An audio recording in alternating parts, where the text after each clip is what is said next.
que je propose dans mon approche, c'est d'éduquer à la joie de retrouver son propre plaisir d'apprendre et de faire tout un travail avec les éducateurs, les parents en premier, mais aussi les enseignants, ceux qui sont dans le métier de la transmission, pour être capable de retrouver cette joie en eux, mais surtout dans les enfants.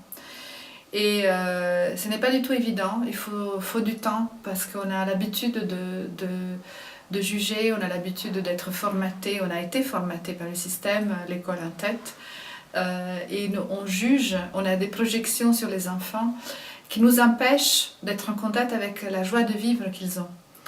Et donc je pense que ce que je propose, ce n'est pas une pédagogie, mais c'est plutôt vraiment une vision de l'éducation qui est possible aujourd'hui.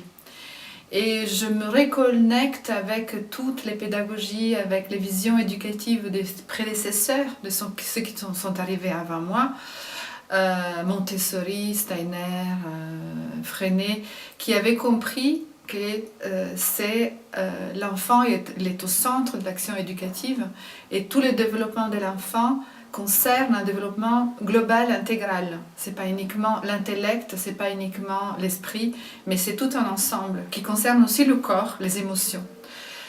Je crois que la joie, pour moi, c'est vraiment ce que j'ai découvert quand j'ai découvert l'étymologie de ce mot. C'est vraiment être un lien. Ce gaudium, c'est du sanskrit yuj, qui est le lien. Dès que je suis en joie, je suis un lien, et pour moi, c'est vraiment ça concerne mon action dans la vie.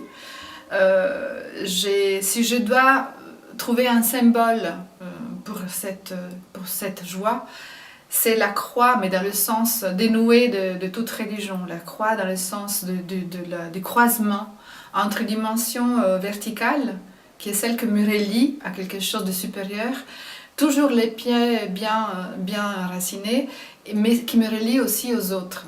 Et c'est pour ça que je pense que la joie est vraiment le symbole de cette unité. Alors, dans mon action aujourd'hui, je propose des formations, ce sont des formations d'éducation à la joie à tous ceux qui sont dans ce métier de la transmission, donc les parents, les enseignants, les grands-parents aussi, pour aller effectivement faire de la joie un moteur d'apprentissage.